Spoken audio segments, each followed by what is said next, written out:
Un jour d'octobre 1983, Huguette, une jeune femme de 18 ans, se rend dans un café après avoir vu une annonce dans le journal afin de rencontrer son futur employeur. Elle ne se doute pas qu'elle fonce tout droit dans le piège d'un homme prêt à tout pour arriver à ses fins.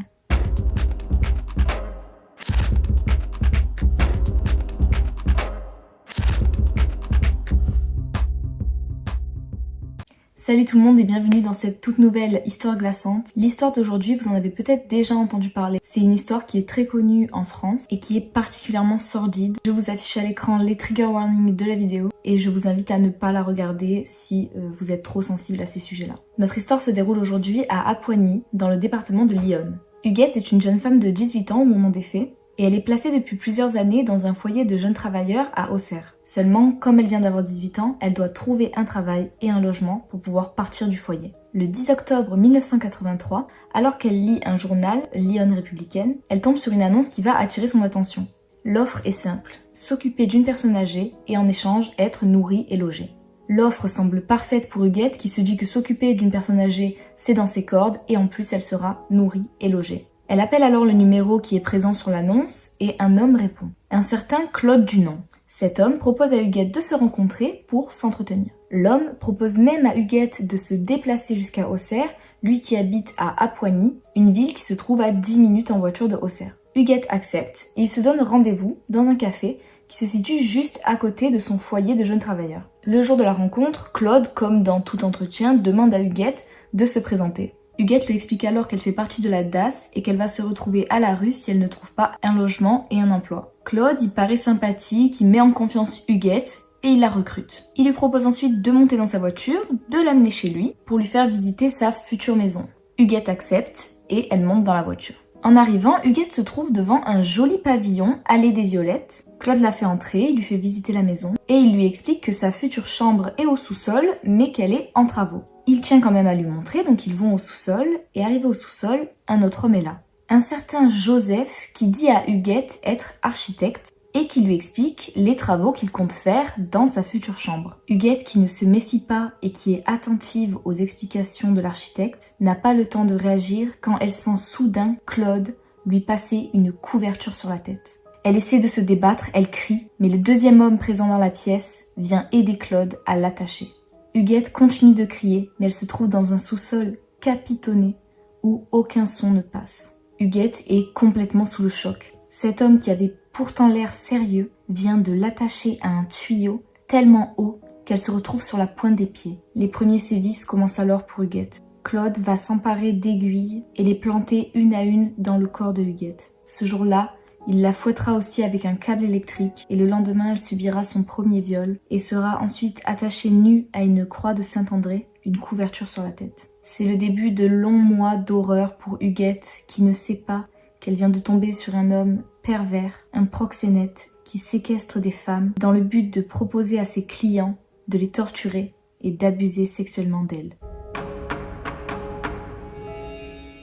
Claude Dunant est un homme de 49 ans au moment des faits, marié à Monique Dunant. Claude et Monique se rencontrent à l'âge de 15 ans et peu de temps après leur mariage, ils prennent l'habitude de fréquenter des clubs de rencontres échangistes. Après plusieurs années de mariage, ils achètent un bar près de Sœurs qui devient rapidement une maison de passe, c'est-à-dire un lieu de prostitution. En 1979, ils déménagent pour habiter dans l'Yonne. Et à ce moment-là, le couple a pris pour habitude de fréquenter des clubs sadomasochistes. Et c'est à cette période que Monique dira apparemment à son mari « Je veux une esclave à mes pieds ».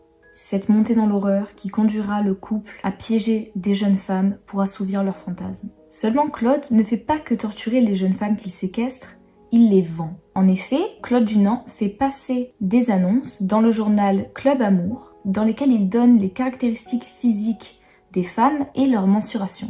Tout ceci pour attirer des clients. Dans ce journal, on y retrouve des photos.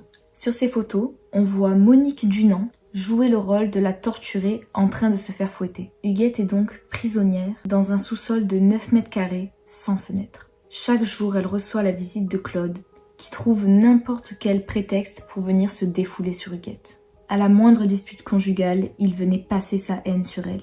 Arrive le jour où le premier client est là. C'est un Allemand, dénommé Helmut, dont elle ne verra jamais le visage car Claude prend toujours le temps de couvrir la tête d'Huguette avec une couverture pour ne pas qu'elle voie les clients. Ce premier client, Helmut, lui enfoncera des épingles à tête sur tout le corps et l'obligera à dormir à même le sol. Huguette, qui souffre énormément, décidera de retirer les épingles, ce qui attirera les foudres du client. Dans les jours qui suivirent, Claude lui ordonnera d'apprendre une liste de sévices et leurs prix à proposer aux clients. Huguette se souvient encore de certains tarifs. 300 francs pour brûler avec une cigarette, ce qui revient à 60 € aujourd'hui. Brûler au chalumeau, 1500 francs, soit 305 €. Une nuit entière de torture, 5000 francs, soit 1015 €. Huguette a disparu déjà depuis plusieurs semaines et Claude ne veut pas éveiller les soupçons. Il envoie alors un de ses clients aider Huguette à écrire des lettres à sa mère. Dans ces moments-là, comme Huguette écrit, elle n'a pas de couverture sur la tête et elle verra le visage du client qui est là quand elle écrit ses lettres. Pendant plusieurs mois, Huguette subira des viols, elle sera brûlée au fer rouge, elle se fera fouetter avec différents objets et percer sur tout le corps avec différents objets par ses agresseurs. Elle sera parfois nourrie à la pâtée pour chien et sera forcée à boire son urine. Un jour de décembre, Claude, qui continue de torturer Huguette, lui brûle la poitrine une énième fois, mais cette fois avec un tournevis. Seulement voilà, la plaie s'infecte. Claude ne veut pas perdre Huguette et tous les bénéfices qu'elle lui rapporte. Il mettra donc une couverture sur le visage d'Huguette et fera venir un médecin qui va l'examiner et qui dira à Claude « Tu es fou de lui avoir abîmé la poitrine comme ça, maintenant elle ne sert plus à rien. » Ce médecin, vous vous en doutez, ne signalera rien à la police. À ce moment-là, Huguette ne suffit plus à Claude. Il va donc décider en janvier 1984 de chercher une autre victime. Pour cela, il passe par l'ANPE, qui est l'ancien Pôle emploi, et sa stratégie est la même. Il met une annonce où il faut s'occuper d'une personne âgée. Le piège va se refermer sur une jeune femme dénommée Michaela, qui est elle aussi sous tutelle de la DAS. Michaela, elle a 22 ans. Et quand elle voit l'annonce, elle est très intéressée. Alors elle va voir une secrétaire de la NPE et elle lui demande ce qu'elle en pense. Est-ce que l'annonce est sérieuse? La secrétaire va lui dire que oui. Donc Michaela, qui est motivée à avoir ce job, va téléphoner au numéro qui est sur l'annonce. Claude Dunant répond au téléphone et propose à Michaela de venir chez elle pour la rencontrer. Le jour venu, il force Huguette à l'accompagner pour la culpabiliser et pour s'assurer qu'elle ne dira rien, il met autour de son cou un collier étrangleur. Quand ils arrivent chez Michaela, Huguette essaye de toutes ses forces de faire comprendre à Michaela que c'est un guet-apens et qu'il faut refuser, mais elle n'y arrive pas. Elle a trop peur de Claude, elle a trop peur de ce collier autour de son cou qui est invisible, caché par ses vêtements. Et malheureusement, Michaela, cette jeune femme qui a terriblement besoin d'argent, va accepter de monter dans la voiture de Claude et d'aller visiter la maison de celui-ci. Michaela sera séquestrée dans la même pièce que Huguette et elle sera, elle, attachée à une échelle tenue sur un tréteau. Huguette fera tout pour bien s'occuper de Michaela, en lui faisant à manger, en lui faisant sa toilette, etc. Et un jour, elle osera même reprocher à Claude Dunant qu'il ne la nourrissait pas assez et qu'elle allait mourir car elle ne supporterait pas tout ce que elle avait pu supporter. Vous vous doutez bien, Michaela subira les mêmes sévices que Huguette. Claude dira souvent aux filles que des gens plus haut placés décident de tout et que lui n'est que leur pantin. Un jour, pendant qu'il torturait Michaela, il lui avouera qu'avant Huguette et elle, il y avait eu d'autres filles et il lui dira « Si je n'arrive pas à te vendre, tu finiras comme les autres, tu mangeras les pissenlits par la racine. »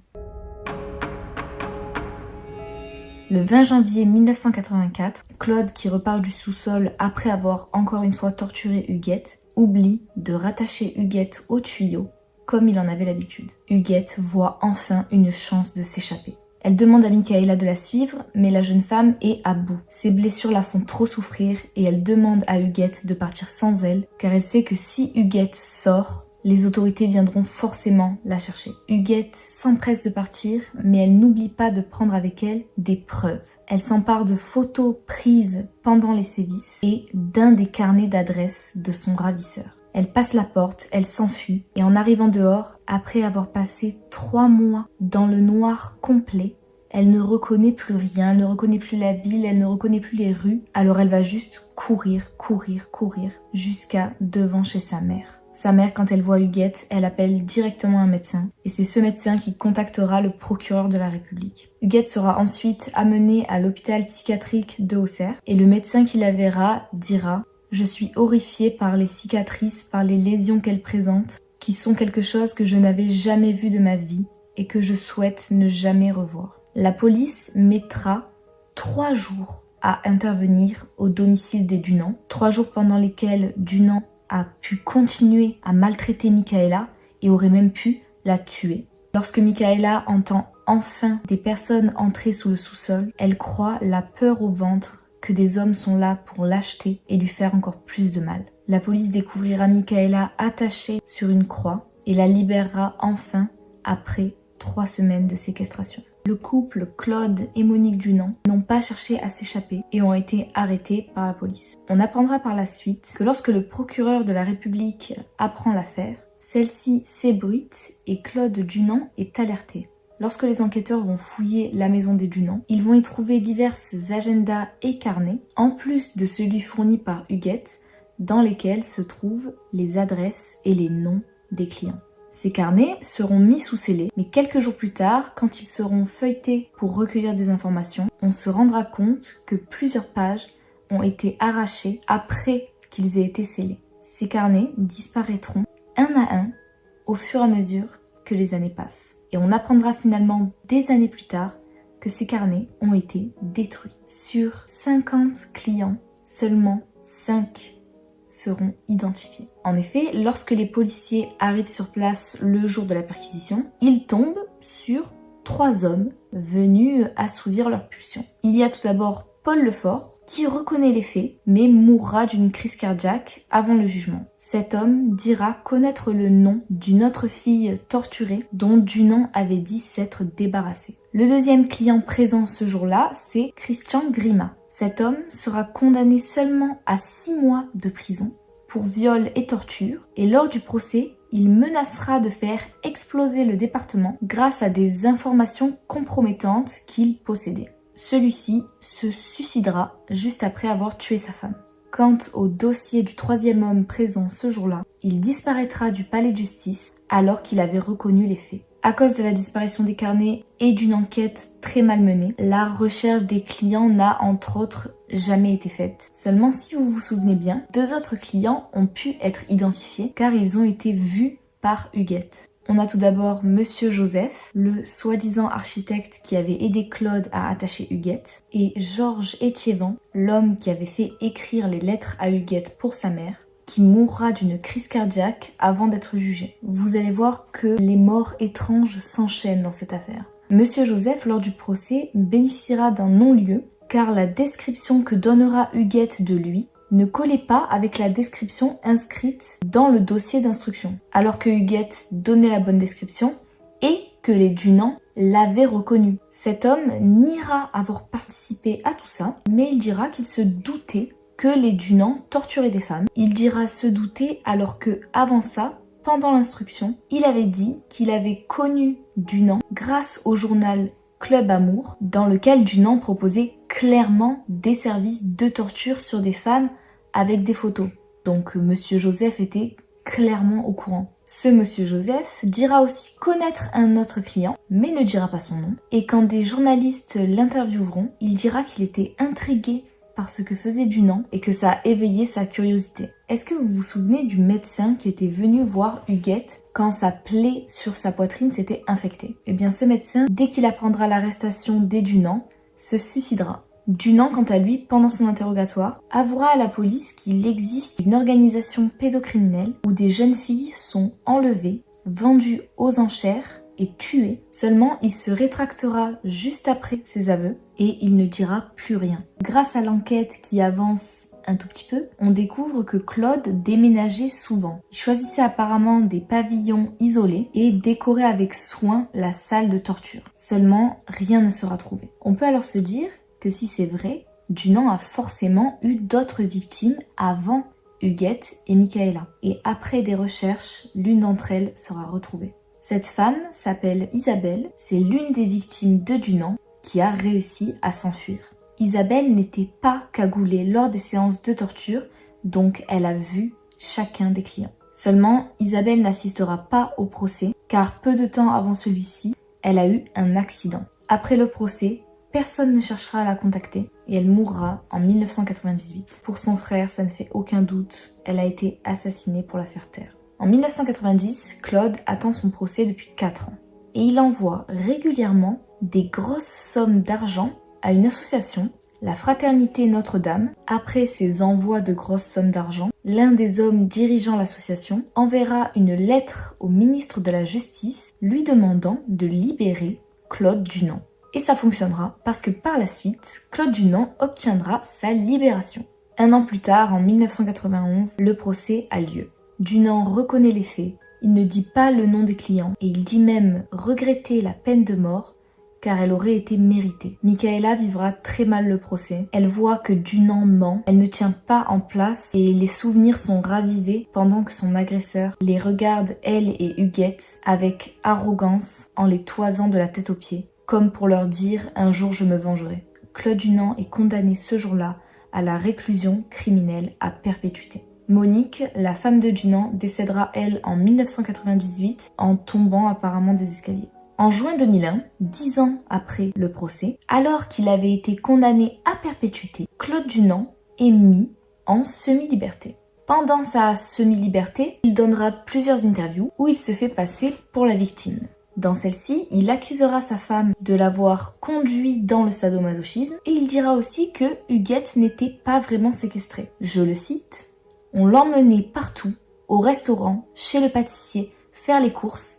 Elle faisait le ménage sur le balcon, elle aurait pu s'enfuir à tout moment. » Dans ces interviews, on voit aussi que Claude Dunant se perd dans ses mensonges. Lorsqu'il avait été arrêté, il avait dit que depuis 15 ans, il torturait des femmes. Or, dans les interviews qu'il fera plus tard, il dira n'avoir commencé que en 1982. Claude avait aussi donné de nombreuses informations aux journalistes sur les clients. Il avait dit, je cite, « Il y aurait plusieurs chefs d'entreprise, un homme politique nationalement connu, des chirurgiens et des magistrats. » Seulement finalement, quand le journaliste lui demande les noms, il dit ne pas les connaître. Claude Dunant finira tranquillement ses jours dans un bel appartement dans l'anonymat et il décédera finalement à Mulhouse à l'âge de 87 ans le 29 juillet 2021, complètement libre et n'ayant pas purgé sa peine. Les 2 jeunes femmes, Huguette et Michaela, réclament encore la justice pour les sévices qu'elles ont subis, qui les ont traumatisées et ont détruit leur vie.